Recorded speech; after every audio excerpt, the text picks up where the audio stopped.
সারনাবাতিম বিচে একটা ভালো প্রপার্টি পেয়েছি। চলো এবার সমুদ্রে নামতেই হবে, আর পারা যাচ্ছে না। চলো। My ancestor got converted. He was a headman of the village. He was converted to Christianity by the Portuguese.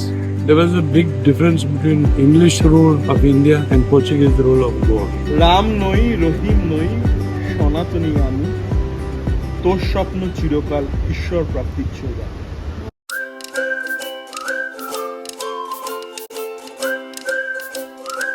Hey, good morning guys, welcome back to the channel. তো আজকে আমরা নর্থ গোয়া ছেড়ে দেবো। নর্থ গোয়া থেকে পাঞ্জিম হয়ে আমরা যাবো আজকে সাউথ গোয়া। সাউথ গোয়াটা হোটেল এখন বুক করিনি, গিয়ে বুক করবো। তারা বুঝতে পারছি না MMT তে যে কিরকম কি হোটেল হবে, তো ওখানে গিয়েই বুক করবো হোটেল। বাট তার আগে আমরা যাবো ব্রিটোসে ব্রেকফাস্ট করতে। ব্রেকফাস্ট করে তারপর পাঞ্জিমের দিকে যাবো। চলো তাহলে ব্লগটা শুরু করি। তো আমরা যেই নামলাম বাগাতে, যাচ্ছি ব্রিটোসে ব্রেকফাস্ট করতে, তারপরে পাঞ্জাবে কিছু কাজ আছে আমাদের, সেটা সেরে যাবো সাউথ গোয়া। তো চলো খাওয়া দাওয়া করি, প্রচন্ড খিদে পেয়েছে। আমেরিকানো করো आप लोग को? हाँ, दो अमेरिकानो और वन कैप्चिनो।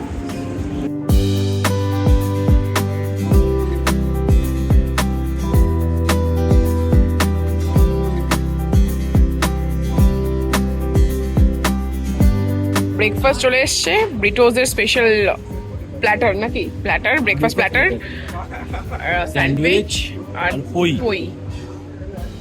ওইটা কি দেখি? ব্রেড স্টাফিং আছে কি ভেতরে কিছু? কিছু নেই না, মানে ফ্লাফি আপনি ব্যাপার। ওকে, ব্রেকফাস্ট ডান। ব্রেকফাস্টটা বেশ ভালো ছিল, যেরকম বললাম স্যান্ডউইচটা তো চরম ছিল, চরম। তো এখন যাবো পাঞ্জিমে, চলো।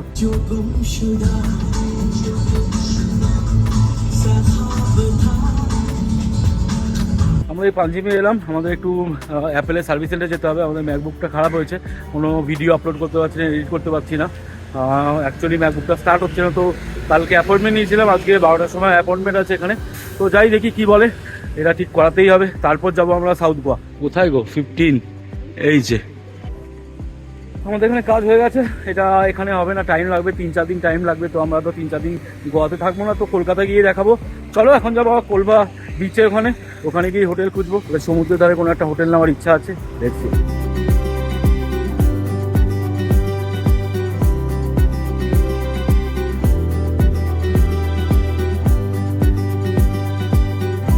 এলাম কোলভা বিচে, বেশ শান্ত নিরিবিলি।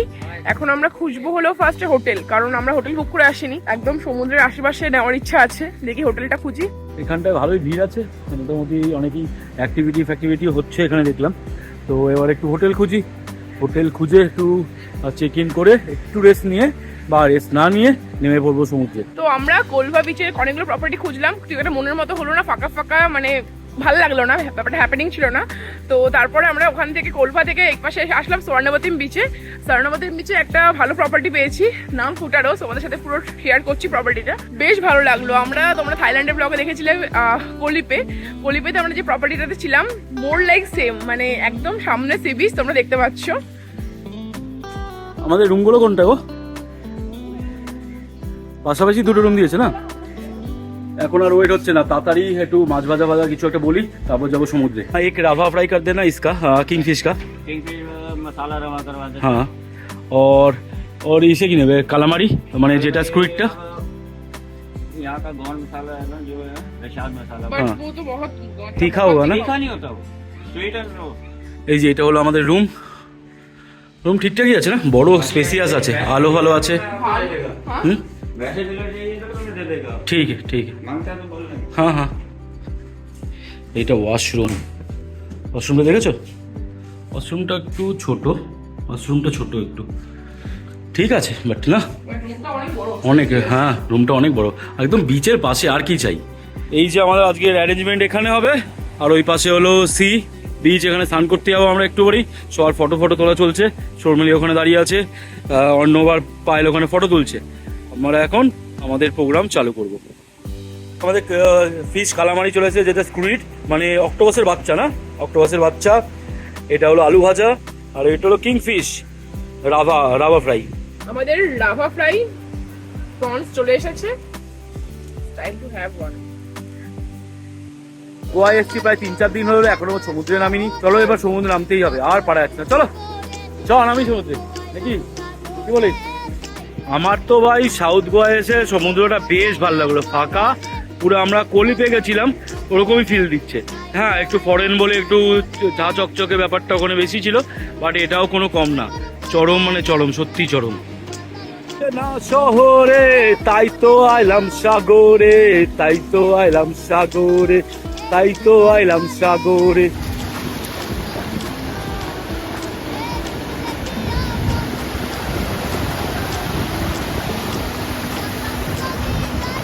গোয়াতে এসেছি, সমুদ্রে নামবো না সেটা কি করে হয়? আমরা লাস্ট 1-1.5 ঘন্টা ধরে সমুদ্রে এনজয় করছি, কেউ নেই, মনে হচ্ছে পুরো প্রাইভেট বিচ আমাদের। বিচটা খুব ভালো, রেকমেন্ডেড। তোমরা যদি কলকাতাতে আসো এই বিচটাতে অবশ্যই থেকো। অনেকগুলো রুম আছে, মানে হোটেল আছে, রিসর্ট আছে, দেখাও, সুন্দর বেশ।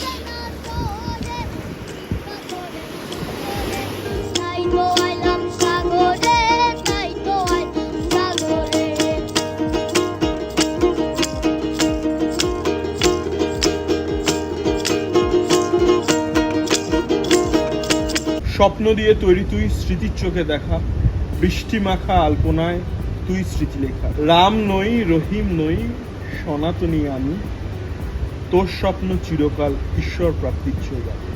নর্থ গোয়ার তুলনায় সাউথ গোয়া অনেকটাই বেশি আনএক্সপ্লোর, বেসিক্যালি লোকজন আসে, ঘুরে ফুরে চলে যায়, খুব কম লোকই এখানে স্টে করে। আমরা যেই ইয়েটাতে আছি, মানে যেই বিচটাতে আছি, এটা কোলবা থেকে কিছুটা ডিস্টেন্স, 1 কিলোমিটার মতো। বিচটার নাম স্বর্ণবতীম বিচ। বিচে নেমেই এই কালেকশন, প্রচুর জীবিত ঝিনুক শামুক দেখতে পাবে, বেশ ভালো লাগবে, বেশ ভালো লাগবে। মানে তোমরা আসতে পারো, এক্সপ্লোর করতে পারো, মানে ইটস হেভেনলি বিউটিফুল বলা যায়। আমরা এই যে কি অর্ডার করেছিলাম, প্রন কারি। প্রন কারি, এটা কি? ডাল ফ্রাই, জিরা রাইস আর steam rice. Okay, let me tell you about my ancestry. Yes. Okay, my ancestors were Hindus. 1730. Year 1730. 1730. Yes. In the year 1730, from the village of Raya, my ancestor got converted. He was a headman of the village. He was converted to Christianity by the Portuguese. The whole village converted along with him to Christianity. It was not a forcible conversion. It was a conversion by goodwill. By choice. By choice. By choice, yeah. So like most of Goa was also converted by choice. There were a lot of Portuguese missionaries who came from Portugal. The greatest saint of the Catholic Church, Saint Francis Xavier, was one of the main leaders who came and converted hundreds of Goans to Christianity.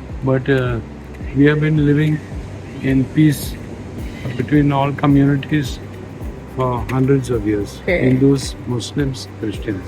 My name is Gilbert Menezes. Menezes, it's a Portuguese name. Portuguese name. Yes. All Christian surnames are Portuguese names. Fernandez, Menezes, De Souza, De Costa. These are all Portuguese names. You see, we have a unique culture where we respect all religions and we have a very broad-mindedness about the way people wear their clothes or behave themselves. We're very broad-minded.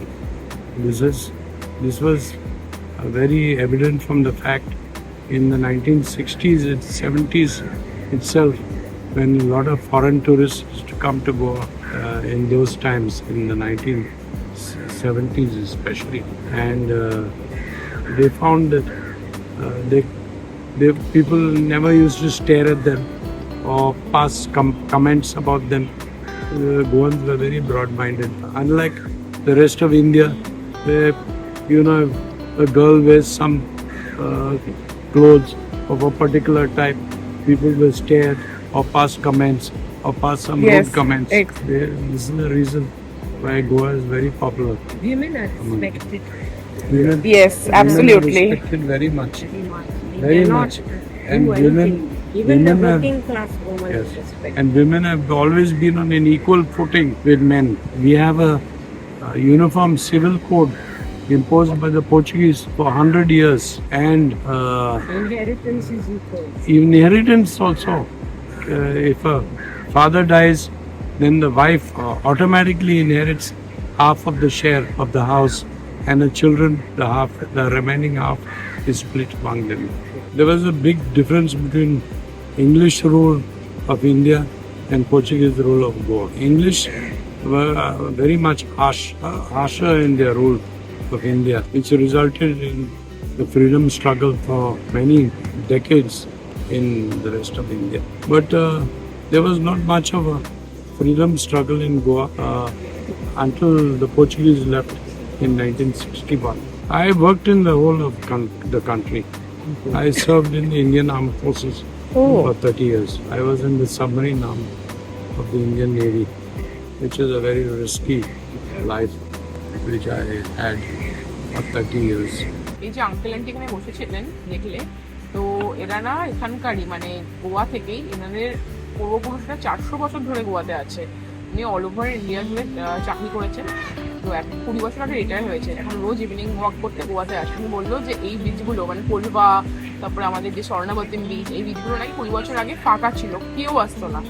ওনারা 20 বছর ধরে এখানে, মানে যে retire করছে 20 বছর, তারপর রোজ নাকি এখানে আসে বিচে ইভিনিং ওয়াকে ওয়াইফকে নিয়ে। তো উনি বললো যে 20 বছর আগে কেউ আসতো না, আস্তে আস্তে আস্তে লোক আসা শুরু হয়েছে। তো এখন তো সিজনে নাকি খুব ভিড় হয়ে যায় এইসব জায়গাগুলো। ভালো লাগলো ওনাদের সাথে কথা বলে। আর ওনারা হলো মানে পর্তুগিজ বেসিক্যালি, ওনাদের বন্ধু বান্ধবের সাথে দেখা করছে, হাই হ্যালো করছে, কেউ পর্তুগাল থেকে আসছে, কেউ পর্তুগালে যাচ্ছে, মানে ওদের এইসব নিয়ে কথা হচ্ছে। মানে হয় না যে আমাদের হয় যে আমরা কলকাতা, ব্যাঙ্গালোর, কলকাতা থেকে, মানে আমাদের এরকম ধরনের যাতায়াতের গল্প হয় বন্ধু বান্ধবদের সাথে, এরা ইন্ডিয়া পর্তুগালের যাতায়াতের গল্প শোনাচ্ছে সবাইকে। দুপুরবেলা লাঞ্চ ফাঞ্চ করার পর অনেকক্ষণ টাইম বিচে ছিলাম, 7টার সময় রুমে গিয়ে প্রায় ক্লান্ত হয়ে গেছিলাম। তো এই জাস্ট উঠে খাওয়া দাওয়া করবো। আজকের দিনটা লেজারই ছিল, কারণ কালকে পরশু আছে এক্সপ্লোর করার জন্য, সাউথ গোয়াটা ভালো করে ঘুরবো। চলো আজকে বাই, ভালো থেকো সবাই, সুস্থ থেকো। ফার্স্ট টাইম চ্যানেলে আসলে সাবস্ক্রাইব করো আর কমেন্ট করে জানিও কিরকম লাগলো। বাই, দেখা হচ্ছে কালকে।